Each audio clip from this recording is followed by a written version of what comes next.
Hello, Mrs. Gillis. Just fine. You going someplace, honeybee? Yes, away from my husband. You are leaving Gillis? Gee. Junior, go out and play. Go ahead and play. What about my allowance? At a time like this?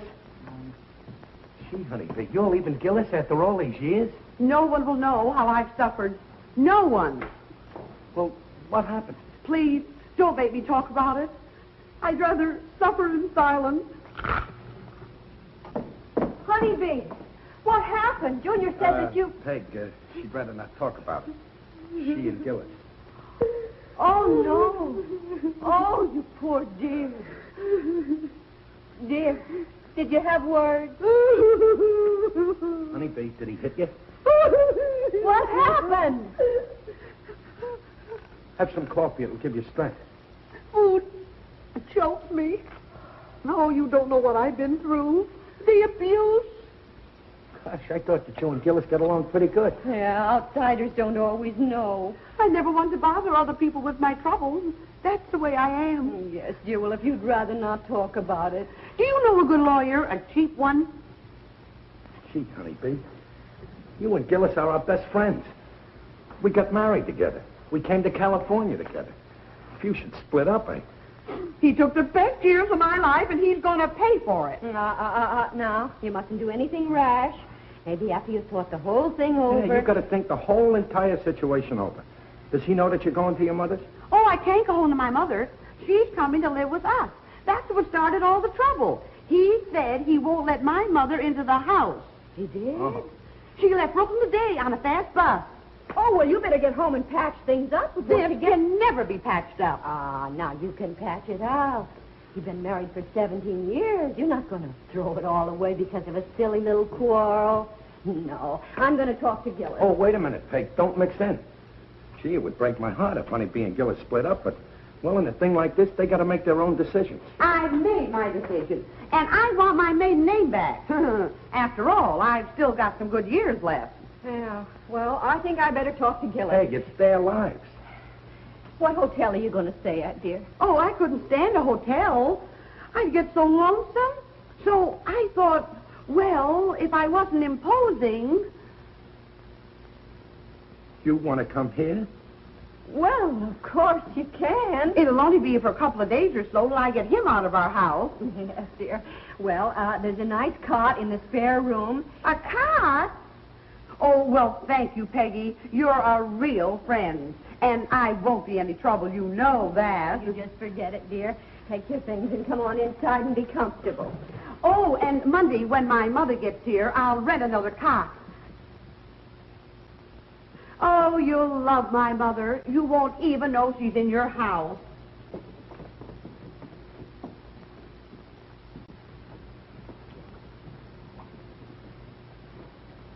Her mother's coming here, too. Mother, is Mrs. Gillis really going to get a divorce? Nonsense, nothing of the kind. Is she staying here? Well, maybe just for the night. Yeah, her night might be like at the North Pole for 6 months. Where are you going? I am going to patch this thing up, or Gillis is going to die in the attempt. Oh, good morning, Mr. Hello, Riley. Waldo. Isn't it a shame about the Gillises? Yeah, sure. How do you know about it? Well, I was walking my dog past their house this morning. I heard them shouting. She said she's leaving him for good. She's leaving him, all right. Well, she's a woman of her word. I'll wager she packs up and goes home to her mother. Yeah, and I'm a mother. She's moving in with us. Is she very upset? Oh, she was so upset she could hardly finish my breakfast. I'm going over to see Gillis right now. Oh, fine. The poor man needs a friend in a sad time like this. Yeah.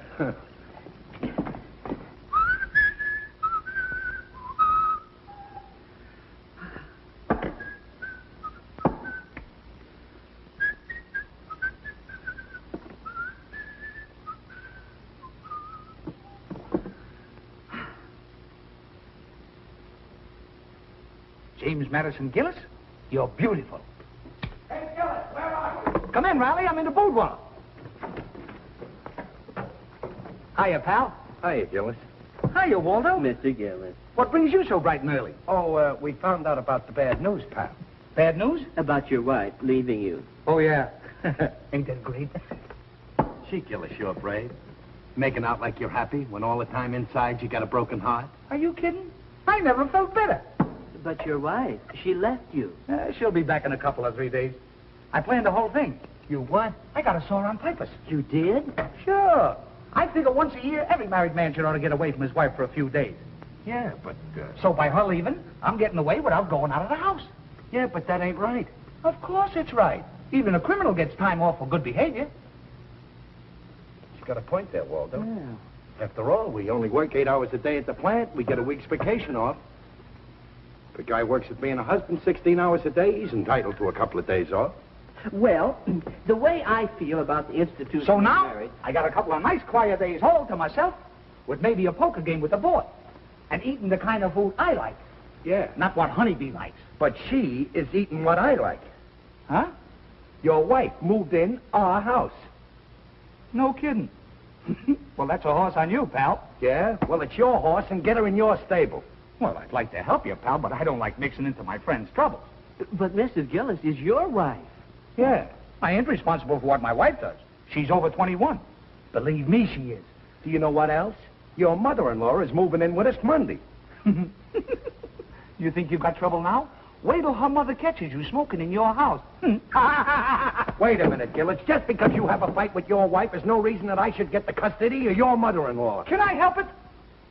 How about that time I won the pig in the raffle, and it ran over into your yard? And ate all your vegetables. So what? All right, I came over and got my pig, didn't I? Now you come over there and get your wife. Nothing doing. I got my whole weekend planned.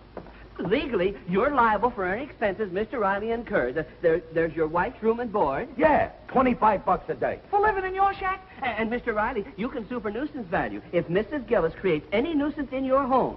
Yeah, and she can do it. He's a witness. I recommend an immediate reconciliation with your wife. After all, you do love her. Yeah, sure, but Come on, pal. Take back your wife. well, she saw at me. She wouldn't come back. Anyway, not till I apologize. Well, then go ahead and apologize. No. No, I got my pride. Pride is the grease on the stairway to doom.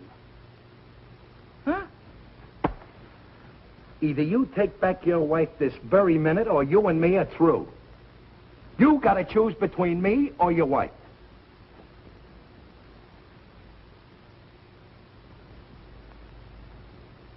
Okay. I'll take her back. Get the phone. The phone, Mr. Riley. But I wouldn't do this for everybody.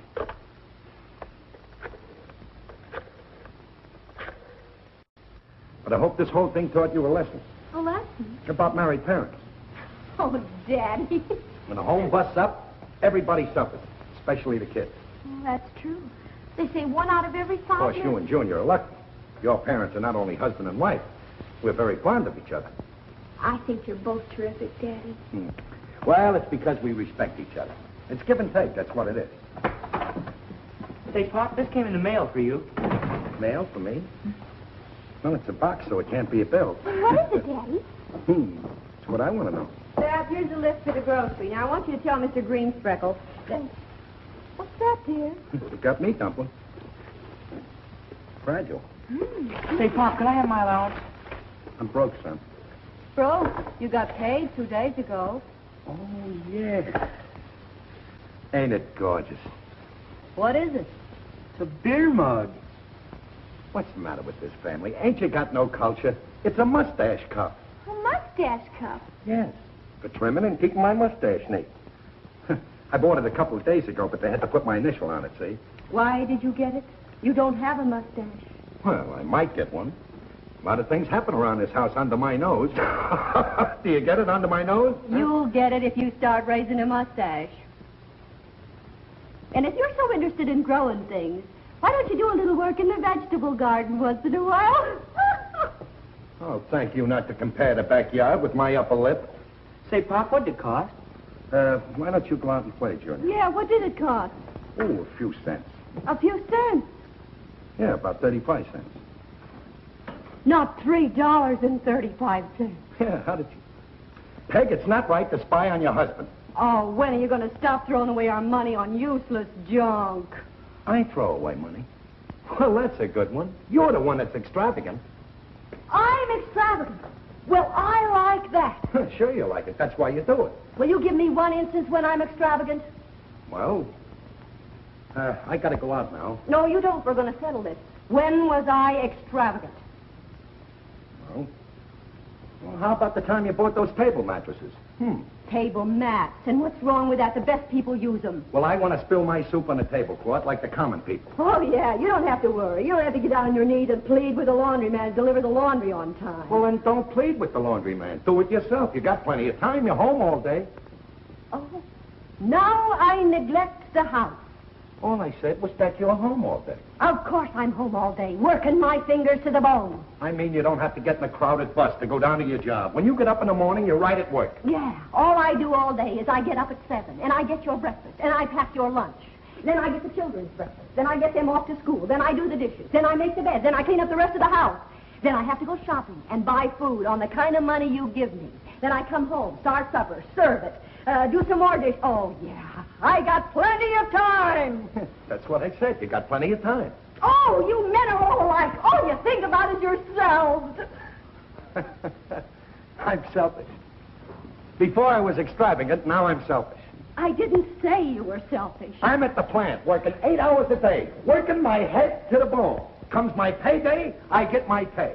I give 20% to the government, I give you 80%, and I'm selfish. Please stop shouting. I am not shouting. You're shouting. Now listen to me. I don't want to talk any more about it. I never talk to a woman when she's excited. Goodbye.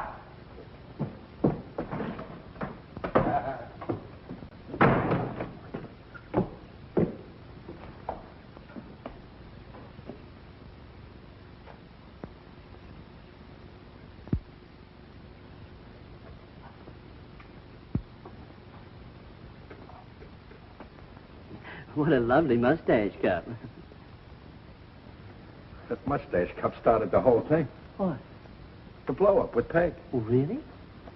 I'm telling you, it was terrible, Walter. Oh, that's a shame. She was yelling.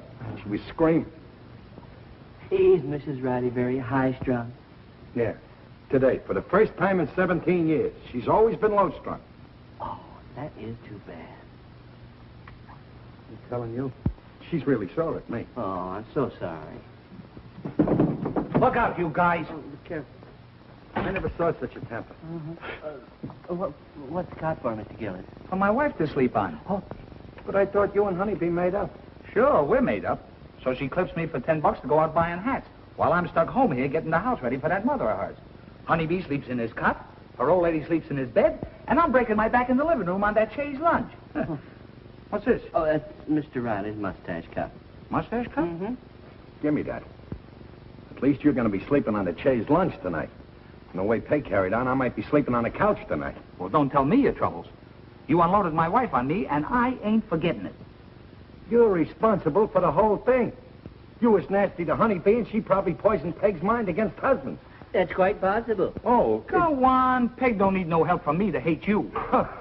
I seen this blow-up coming for a long time. What? Did you hear that? But I had no inkling. Oh, he don't know what he's Put talking. yourself in your wife's place. You've got you for a husband. All right, go ahead. Go ahead. This schmo you're hooked with is a $59 a week riveter, which they're a dime a dozen, whilst I'm a foreman. $79 I get. Your hubby owes for the rent. He owes for the gas. He ain't got a car, and he takes you out once a month, maybe, to watch him bowl.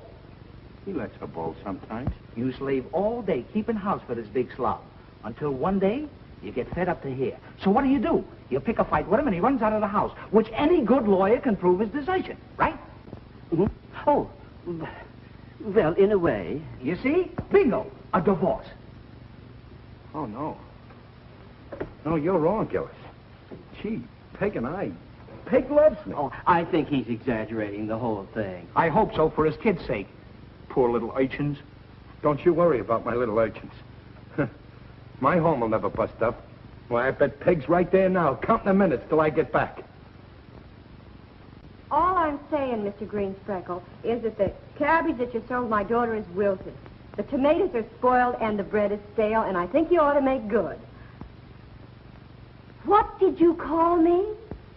I dare you to repeat that. You haven't heard the last of this, Mr. Greenspreckle. What did he say? He called me a penny-pinching old fishwife. Oh, of all the nerve. Your father's lodge brother. Pop.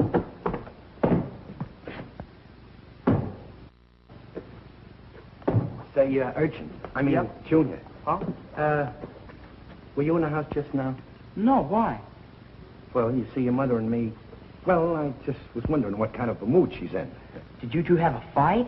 Junior, don't be so crude. Your sweet mother and me never fight. We had a little, Chip? Yeah, tip. During the fight. Oh, here's your allowance. Gee, thanks, Pop. So long. Oh, wait a minute, Junior. You've got to help me. Oh, no, this is between you and Mom. I'm not going to get tangled up with it. Don't be an isolationist. I mean, well, look at it this way. You see, life is a battle. Male versus female. Of course, the female is always the war mongrel. So us males have got to stick together. Okay, what do you want me to do? I want you to go inside, watch your mother, then come out and tip me off to what kind of a mood she's in. Okay. You want me to spy on her? It ain't spying. If she told you to watch me, that would be spying. But when I tell you to watch her, it's like the Army calls intelligence. Oh. Yeah, so you go ahead in and get me some intelligence. Okay. I'll wait here, Junior. He can't talk to me like that and get away with it. I'm through with him once and for all. I don't blame you, Mother. I can feed my family without him.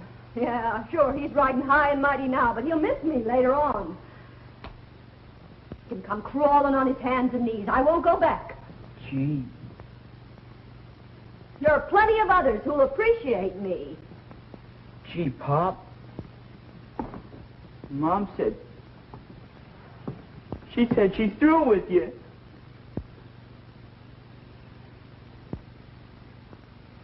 She can't be. She can't live without me. I'd pay all the bills. Bills that I pay. She said she could feed her family without you. Please, Junior. There are plenty others who'll appreciate her, she said. Yeah?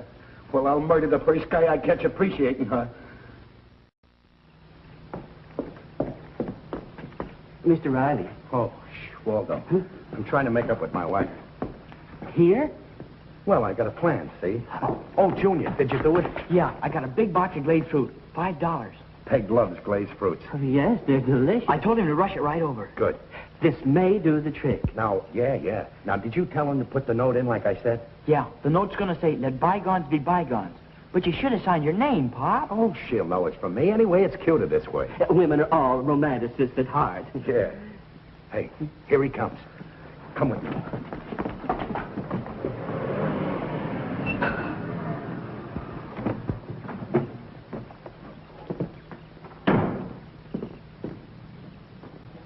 Boy, I hope this works. I got a feeling this is going to straighten me out.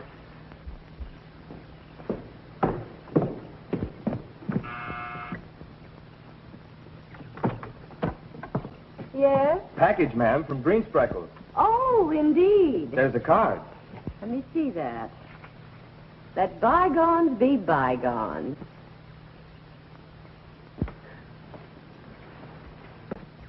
Sweet, isn't it? Yes, ma'am. Well, of all the nerve, Beg pardon, ma'am? I knew he'd come crawling back, and it won't do him any good. But, ma'am. I don't want his box of cheap fruits. Cheap, it cost me $5.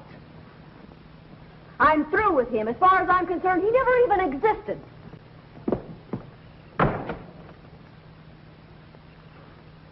I'm dead. Did you hear what she said? Well, you can't buy love with presents.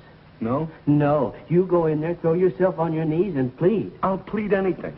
Tell her you can't bear to have her fight the battle of life alone. Two heads are better than one. So take me back. Let's bury the hatchet. Do you think it'll work? Your wife is an understanding woman. It's my only chance.